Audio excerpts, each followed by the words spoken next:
Hey guys, what's up? Good day no sa inyong lahat and another vlog na naman tayo ngayon and ang ituro ko sa inyo is yung case sa mga temporary foreign workers no. Kung lalo na kung baguhan ka pa lang dito sa Canada no. And isang i-share ko sa inyo is yung in case magkamali kayo sa document ninyo. Okay? Hindi kasi maiwasan na pag fill up mo, saka mo na lang na-realize na may mali pala doon sa document na pinasa mo. Either yung work permit mo or yung pag-process ng ibang document sa related sa IRCC, no? And ang common talaga is yung sa work permit, maybe mali yung birthday mo, maybe mali yung pangalan mo, or maybe mali yung address ng employer mo, or location ng pinagtrabahuan mo. Okay? So, hindi nyo to po muna makikita sa mga vlog no, ng iba.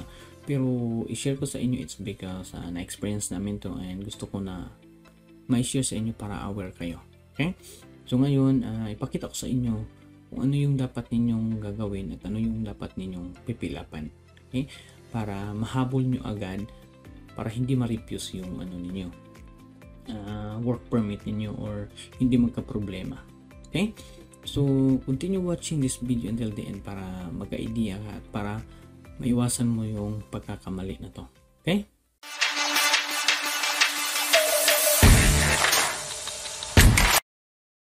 Okay, so nandito na tayo sa sa screen. And ito yung ipapakita ko sa inyo na form, no? IMM 1436E. And then ito yung tinatawag na request to amend valid temporary resident documents or information contained in the confirmation of permanent residence. So kahit hindi ka pa PR, temporary pa rin workers ka, ito din yung form na dapat mong bilapan. Okay? So bilisan lang natin para hindi hahaba yung video kasi alam ko busy din kayo. Okay? So pag nag-apply na kayo ng work permit, meron kayong UCI, ito number 1. Okay, so client ID or UCI, lagay mo dyan, and then apelyido mo, number 2, number 3 pangalan mo at saka middle name mo, number 4 wala yan, number 5 wala din. So number 6, click mo yung male kung lalaki ka, no? And then date of birth mo, and then place of birth, number 8, and then number 9, citizenship is Filipino, number 10 yung passport number mo, nagsimula siya P blah blah blah, no? P. And then indicate if on entry or current, click mo yung current, lalo na kung na-submit na ninyo yung document na yun, no? Either yung work permit ninyo, and then na-realize nyo na may mali pala, no? Matanggap niyo yung physical copy may mali pala, so ito yung form na ipabago ninyo sa IRCC. Okay?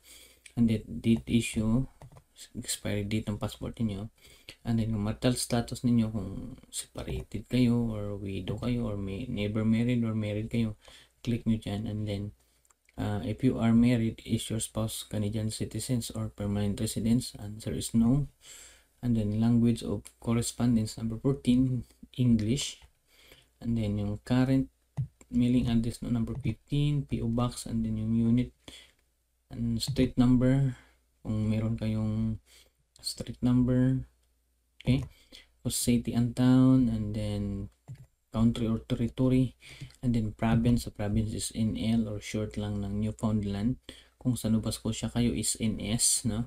And then postal code niyo, and then residential address, same as mailing address, same, click yes. Okay, and then proceed ka na dito sa number 17, which is Canada US telephone number, no?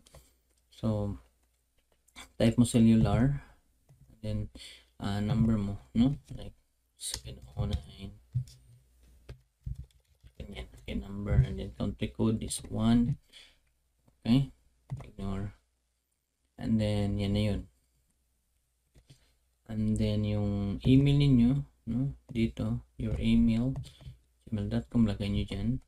And then date of original entry, ito yung kailan kayo naglanding sa kailan kayo naglanding sa Canada, no? Yung original entry ninyo, yung pagpasok nyo dito. Okay? And then yung date permanent residence or temporary residence was granted kung kailan siya na-approve, no? Kung kailan na-approve yung ano ninyo, work permit ninyo. Okay? Kasi may date man yun kung kailan kayo na-approve. Okay? Yan yung ilagay nyo dyan. Okay, so sa part B dito sa information to be amended, nakalagay dito, amended, no, meaning is mga maliliit na pagkakamali or aayusin, no, kailangan natin ipaayos, maliit lang na mga pagkakamali. Yan yung ibig sabihin ng amended, no, para maintindihan niyo kasi medyo slang kasi to. Okay, please indicate for which of the following you need a correction. Okay, amended or correction. Okay, so if you have more than one valid temporary resident document, indicate the document ID number, or if unknown, the document issue date and expiry date of the requested document. So dito may mga, ito yung common na pagkakamali, no? Confirmation of permanent residence, authorization to return to Canada, work permit, study permit, visitor record. So if ito yung mga common na pagkakamali ng mga documents. Okay? And in kaso maka-experience kayo, kaya shinare ko to sa inyo. Okay, let's say sa work permit, ilagay nyo yung number dito, no? Doon sa may work permit number nyo, may nag-start siya ng W number. Okay? Kailan na-issue, and then kailan ma-expire. Okay, ilagay nyo yan dito. Okay? So, i-check nyo lang yan kung work permit man, work permit. Kung study permit naman, click mo yung study permit. Okay? So, after that, okay na yun, no? So, next na tayo sa baba. Part B, information to be amended. Okay? So, type mo yung pangalan mo dyan. Continued. Apelyido mo. Okay? Room. Gym. Ganyan. And then, date of birth mo. Then, place of birth mo. Country, citizenship, Filipino. Kayo na lang mag-fill up ng ano, okay? Tapos, kung ano yung status ninyo, okay? Kung widow ba kayo, ayan. And male kayo or female, lagay nyo dyan. Ito yun.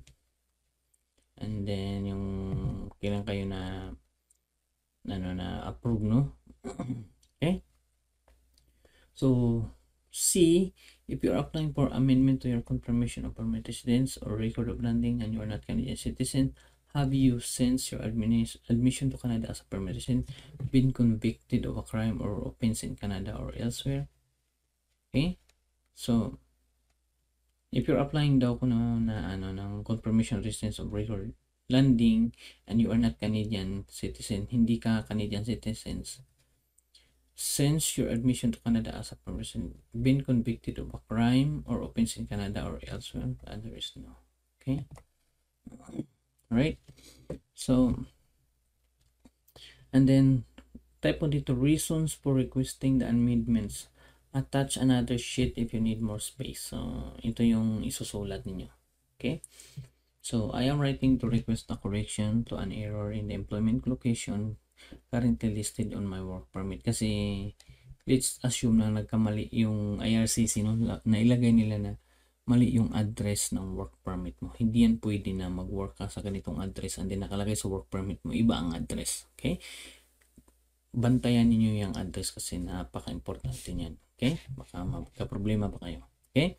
So, the work permit I received incorrectly states my employment location as, yan yung place. However, my correct employment location is ganito yun. Ito yung correct address, no? As specified in my employment contract. I kindly request that this discrepancy be reviewed and corrected to reflect the accurate information. I have attached a copy of my employment contract for your reference. Please let me know if any additional documents or information are required to process this correction. And then, thank you for your attention to this matter. I look forward to your response. Sincerely, Jim Rom. Okay. Okay, so ito yung reason for requesting amendments, no? And then dito sa baba, I certify that each statement made on this application document are true and correct. So, lagay mo lang date dito. Okay? Lagay mo lang date. And then, di man siya ma-type dito yung pangalan mo. Okay, okay lang yung date. Pero kung i-print mo to, pwede din. Pirmahan mo ng ballpen. Okay? And then, scroll down ka sa baba. And then, nakalagay dito, document checklist, request to amend valid temporary resident documents or information contained in the confirmation of permanent resident. So, kahit di ka PR, no, under ka sa temporary resident, okay? So, I have includes, ito yun, yung, ano yung pagkakamali na yun, or valid temporary resident documents, or yung work permit mo, okay? So, yung iba dito is for, ano to, for enrollment, no? Photocopy of letter acceptance enrollment from the current designate sa mga student to, no? Yung iba yung court documents, and then yung iba is yung sa PNP, okay? Or yung sa federal, okay? But mostly dito kayo sa original request amend valid temporary resident documents, okay? And then i-attach ninyo tong ano, immigration document containing error.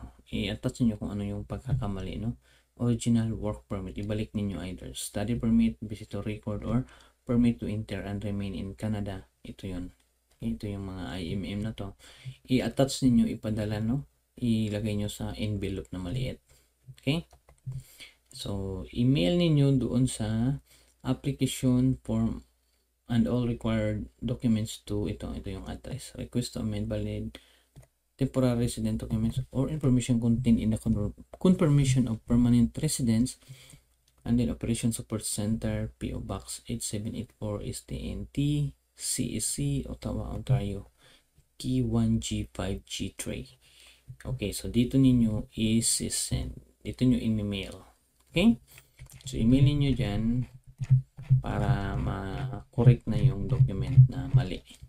Okay?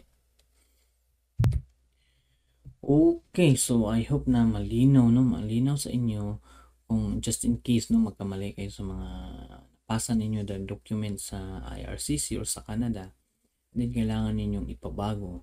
Yun yung form na pipilapan ninyo at gagamitin at i-send ninyo, email ninyo yun. Okay? Email ninyo yun, and hope na nagka-idea kayo paano ba yun gagawin, kasi maraming mga temporary pa rin workers walang idea sa ganitong paraan kung ano ba yung dapat gagawin. Okay? So I hope this video helps you, and if you think na may kaibigan kang nangangailangan sa ganitong information, i-share mo to sa kanila. Okay? Again, thank you for watching and see you next time. Bye.